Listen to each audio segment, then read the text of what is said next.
इस वीडियो में हम बात करेंगे कि सर्च इंजन किस तरह के हैं, कितने टाइप्स के हैं और वो कैसे कैसे यूज़ होते हैं। बहुत सारे सर्च इंजन आप देखते रहते हैं अपनी डेली लाइफ में, बहुत सारे सर्च इंजन आप देख चुके हैं जो अब आप नहीं देखते हैं। तो हम मज़ीद डिटेल में जाएंगे कि कितनी टाइप्स की कैटेगरीज होती हैं सर्च इंजन्स की और उसमें वो क्या क्या रोल प्ले करते हैं। सो सर्च इंजन जैसे हम पहले जिक्र कर चुके हैं कि SEO सर्च इंजन ऑप्टिमाइजेशन में तीन चीज़ें बड़ी अहम हैं। सर्च जिस पे हमारी बात हो चुकी है, सर्च इंजन जिस पे हम अभी बात करेंगे, एंड देन ऑप्टिमाइजेशन जिस पे बाकी पूरा हम डिस्कशन करते रहेंगे। लेकिन सर्च इंजन्स क्या होते हैं, वो किस तरह के होते हैं, उसमें हम मज़ीद डिस्कस करेंगे कि फॉर एग्ज़ाम्पल आपने अगर कोई मैप्स पे सर्च करना है तो आप गूगल मैप्स पे जाके सर्च करते हैं, वो एक डिफरेंट तरह का सर्च इंजन है। अगर आपने वीडियो सर्च करनी है तो आप यूट्यूब पे जाके सर्च करते हैं। अगर आपने कोई और इंफॉर्मेशन सर्च करनी है तो उसका एक डिफरेंट सर्च इंजन है। वक्त के साथ साथ जिस जिस तरह से इंफॉर्मेशन बढ़ती जा रही है उसकी कैटेगरीज भी बढ़ती जा रही हैं, डिफरेंट कैटेगरीज के डिफरेंट सर्च इंजन भी बढ़ते जा रहे हैं। और ये सब चीज़ें इंसान की बेहतरी के लिए, इंसान को आसानी पहुंचाने के लिए ये सारी चीज़ें टेक्नोलॉजी हमें सहूलत प्रोवाइड करने के लिए मज़ीद ईजादात करती जा रही है। जिस तरह कि आप देख सकते हैं कि इस वक्त तकरीबन ये कुछ मेन टॉपिक्स लिखे हुए हैं जिसमें काफ़ी सारी टाइप्स हैं सर्च इंजन की। For example general search engine है जिसमें गूगल या बिंग या ऐसे दूसरे जो जनरल सर्च इंजन जो सब कुछ सर्च करते हैं वो मौजूद हैं। बट फिर बहुत सारे सर्च इंजन हैं जो सिर्फ वीडियो सर्च करते हैं, जैसे कि यूट्यूब एक बड़ा सर्च इंजन है, उसमें सिर्फ वीडियोज़ आप सर्च कर सकते हैं। इमेज सर्च के लिए आप गूगल इमेजेस पे जाते हो, आप गूगल इमेजेस पे देखते हैं कि क्या क्या इमेजेस आपको चाहिए तो आप गूगल इमेजेस पे सर्च कर लेते हैं।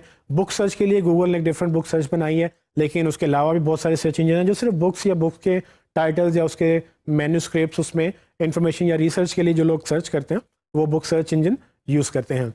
इसी तरह से ऑडियो सर्च इंजन हैं, फिर लोकेशन सर्च इंजन जैसे गूगल मैप्स की बात हुई अभी। डॉक्यूमेंट सर्च इंजन बहुत सारे हैं। फॉर एग्जांपल कि आप स्लाइड शेयर की बात करें तो उसमें सिर्फ पावर पॉइंट स्लाइड या दूसरी स्लाइड्स या PDF डॉक्यूमेंट्स अवेलेबल हैं। इसके अलावा भी बहुत सारी वेबसाइट्स हैं जो डॉक्यूमेंट सिर्फ इंडेक्स करती हैं, और आपको अगर सिर्फ डॉक्यूमेंट सर्च करने हैं तो आप सिर्फ डॉक्यूमेंट सर्च करने के लिए डॉक्यूमेंट सर्च इंजन पे जा सकते हैं। इसी तरह से जॉब्स के सर्च इंजन हैं जहाँ पर आपको सिर्फ जॉब्स मिलती हैं, वहाँ लोग जॉब्स पोस्ट करते हैं, आप जॉब्स सर्च करते हैं। उसके अलावा अगर आप ब्लॉग्स देखें, Q&A सर्च देखें, Q&A बेसिकली क्वेश्चन और आंसर्स, जो आज के दौर में एक नई तरह की एक इन्फॉर्मेशन प्रोड्यूस हो रही है कि लोग क्वेश्चन आंसर्स लिखते हैं। इस पर हम मज़ीद अभी बात करेंगे। फिर पेटेंट्स हैं, लीगल सर्च के लिए लोग पेटेंट सर्च करते हैं, लीगल लॉ सूट सर्च करते हैं। लोगों की सर्च की इट्सेल्फ एक बहुत सारे प्लेटफॉर्म्स आ गए हैं जिसमें कंपनी है, फॉर एग्जांपल किसी कंपनी को यूज़ करना है, आपने किसी कंपनी को ढूंढना है, उस कंपनी के CEO को ढूंढना है, तो आज के दौर में ऐसे सर्च इंजन मौजूद हैं जो उन सर्चेस को हेल्प आउट करते हैं। इसी तरह से बिजनेस डायरेक्टरीज हैं, बिजनेस जो आपकी फॉर एग्जांपल जिस तरह टेलीफोन की होती थी पहले, वो डायरेक्टरी आपको मिलती थी। अब डिजिटल पे भी उस तरह की डायरेक्टरीज मौजूद हैं जहाँ पर आप जाके सिर्फ बिजनेस की इंफॉर्मेशन या बिजनेस की कैटेगरीज या मुख्तलिफ तरह के बिजनेसेस को सर्च कर सकते हैं। और इसका मतलब ये नहीं है कि ये सारे सर्च इंजन सिर्फ एक टिपिकल सर्च इंजन के तहत ही काम करते हैं। इनके डिफरेंट विंग्स भी हो सकते हैं, इनकी डिफरेंट शाखें हो सकती हैं। फॉर एग्जांपल गूगल में अगर आप सर्च करें तो वो इमेज भी सर्च करता है, लेकिन जनरल सर्च में जॉब्स, वीडियोस, ऑडियो से सब चीज़ें गूगल के अंदर भी सर्च हो सकती हैं। लेकिन बहुत सारे जनरल सर्च इंजन्स के साथ बहुत सारे स्पेसिफिक सर्च इंजन्स भी हैं। तो हमें ये अंडरस्टैंड करना होता है कि हम जब सर्च की बात कर रहे हैं तो हम किस तरह की सर्च की बात कर रहे हैं, हम किस इंजन की बात कर रहे हैं, क्योंकि हर इंजन के अपने पैरामीटर्स हो सकते हैं, हर इंजन की अपनी डिफरेंट क्वालिफिकेशंस हो सकती हैं वेबसाइट को इंडेक्स करने के लिए, कंटेंट को अपलोड करने, इंडेक्स करने के लिए। तो इन चीज़ों को अंडरस्टैंड करना बहुत ज़रूरी है ताकि हम इनको उसके मुताबिक हम अपनी इंफॉर्मेशन को ढाल सकें। इन सब सर्च इंजन की जब हम बात करें तो सबसे इम्पोर्टेंट सर्च इंजन जो दुनिया भर में माना जाता है वो अभी तक गूगल है। गूगल काफ़ी अरसे से काफ़ी पॉपुलर है। इसके गूगल की जो फोकियत है वो बाकी सर्च इंजन से बहुत ज़्यादा है, क्योंकि गूगल इट्सेल्फ बहुत सारी प्रोडक्ट्स को मर्ज करके उसकी इंफॉर्मेशन कलेक्ट करता है, जिसमें मैप्स जैसे मैंने जिक्र किया, यूट्यूब गूगल का है, उसमें डिफरेंट इमेजेस गूगल सर्च करता है। तो गूगल की नो डाउट बहुत सारी रीजंस हैं नंबर 1 होने की, और दुनिया भर में ये नंबर 1 कहलाया जाता है। सो आज गूगल की जो सर्चेज़ हैं लेटेस्ट स्टैट के मुताबिक वो 100 बिलियन मंथली सर्चेज़ हैं। 100 बिलियन सर्चेज़ का मतलब ये है कि there are 100 billion opportunities to rank for your content. So Google में काफ़ी ज़्यादा सर्चेज़ हैं और ये बहुत बड़ा सर्च इंजन है, बहुत बड़ा सर्च वॉल्यूम है। लेकिन इसका मतलब ये नहीं कि गूगल ही वाहिद सर्च इंजन है।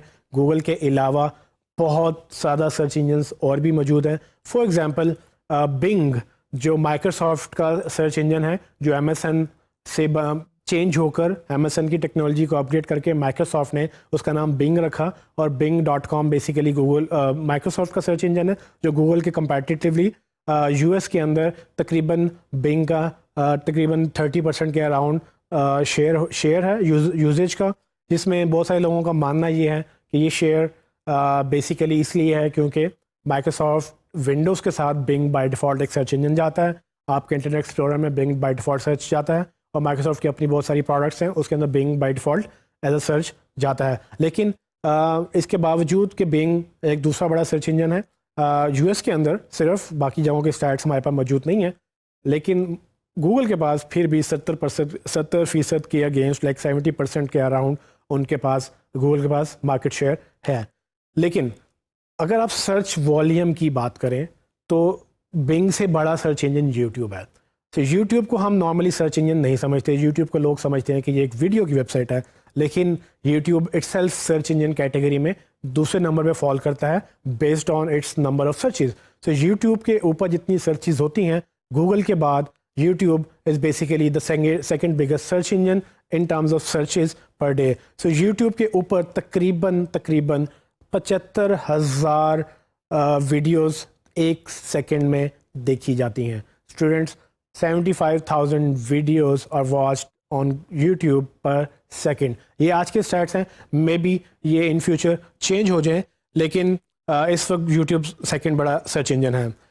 एक और कैटेगरी है हमारे पास इंफॉर्मेशन की, जिसमें लोग सवाल पूछना चाहते हैं बहुत सारे, और वो सवालों के जवाब भी ढूंढना चाहते हैं।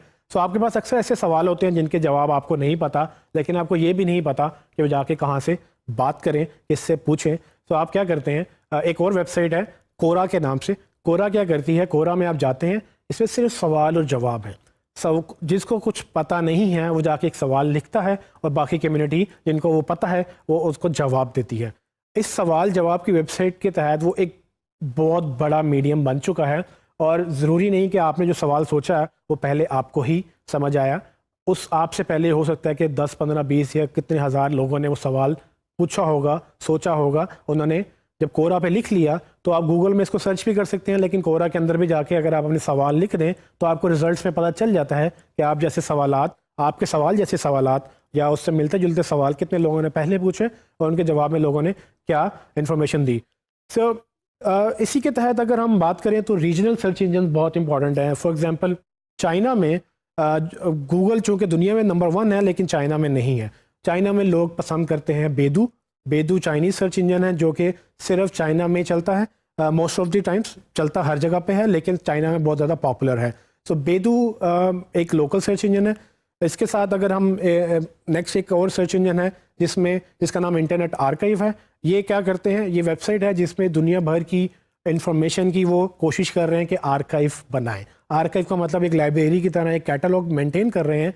तो फॉर एग्जांपल आपकी एक वेबसाइट आज एक एग्जिस्ट करती है, लेकिन अगर वो डिलीट हो गई है और अब वो एग्जिस्ट नहीं करती है, आपको इंटरनेट आर्काइव में अगर वो स्नैपशॉट उन्होंने लिया हुआ है उस वेबसाइट का, तो आप जाके सर्च कर सकते हैं। आपको सिर्फ जाके ये करना है कि आप वो इंटरनेट आर्काइव पे जाएंगे, अपनी वेबसाइट लिखेंगे, वो वेबसाइट सर्च करेंगे और वो आपको कैलेंडर दिखा देगा कि उसने वो वेबसाइट कितनी कितनी दफ़ा और किस किस दिन उसने इंडेक्स की थी। आप किसी भी स्नैपशॉट में फॉर एग्जांपल आपने पिछले साल में दिसंबर या उससे नवंबर, मतलब जितना आपने पीछे जाना है, जब उन्होंने फर्स्ट टाइम उसको देखा, जब उन्होंने लास्ट टाइम देखा, वो आपको सारी वो डिटेल्स बताते हैं। और आप किसी भी दिन किसी भी मौके पर वो ओपन करके वो उस वक्त वो वेबसाइट कैसी लगती थी वो आप देख सकते हैं। मे बी आप बहुत सारी वेबसाइट जो अपडेट हो गई हैं उनका पुराना वर्जन देखना चाहते हैं कि वो कैसी दिखती थी, या वो डिलीट हो गई हैं, आप उनको देखना चाहते हैं वो कैसा था, आप इंटरनेट आर्काइव सर्च इंजन पे जाकर सिर्फ वो इन्फॉर्मेशन सर्च कर सकते हैं। सो इसके अलावा एक और सर्च इंजन है डक डक गो के नाम से। ये search engine basically privacy focus search engine है। बाकी सर्च इंजन क्या करते हैं, आपकी हैबिट्स ट्रैक करते हैं। उन्होंने पैसे बनाने हैं तो वो आपकी हैबिट्स ट्रैक करके आपको रेलिवेंट एड्स दिखाते हैं। डक डक डो गो ये कहते हैं कि हमने प्राइवेसी आपकी कॉम्प्रोमाइज़ नहीं करनी। वो ये करते हैं कि वो आपको प्राइवेसी फर्स्ट ऑप्शन देते हैं कि आप कुछ भी करें, आपकी इन्फॉर्मेशन सिर्फ आप ही जान सकते हैं। सो ये एक ओवरव्यू था कि कितने सर्च इंजन किस किस तरह से अवेलेबल हैं, लेकिन हम जो फोकस करते हैं वो हम सिर्फ गूगल के ऊपर फोकस करते हैं। क्यों? क्योंकि एसईओ जब हम बात करते हैं, जब क्लाइंट हमसे बात करते हैं, तो SEO is mostly drive towards Google. लोग ज़्यादातर गूगल स्पेसिफिक एसईओ मांगते हैं। एसईओ हर सर्च इंजन पे हो सकती है। सर्च इंजन ऑप्टिमाइजेशन का मतलब सर्च इंजन के मुताबिक अपनी वेबसाइट या अपनी चीज़ों को ऑप्टिमाइज़ करना है। वो किसी भी तरह से किसी भी सर्च इंजन पे हो सकती है, लेकिन सिर्फ हम जो मेनली काम करते हैं वो गूगल के अराउंड करते हैं। लेकिन अगर आप सिर्फ गूगल के लिए एसईओ कर लें तो बाकी भी एसईओ हो सकती है। आई होप कि इस वीडियो में आपको काफ़ी ज़्यादा समझ आई होगी कि सर्च इंजन कितनी टाइप्स की हैं और हम उसको किस किस तरह से यूटिलाइज़ करेंगे। लेकिन मूविंग फॉरवर्ड हम कोशिश करेंगे कि हम ज़्यादातर गूगल के अराउंड या बड़े सर्च इंजन जैसे गूगल, बिंग इस जैसे सर्च इंजन के अराउंड हम बात करें।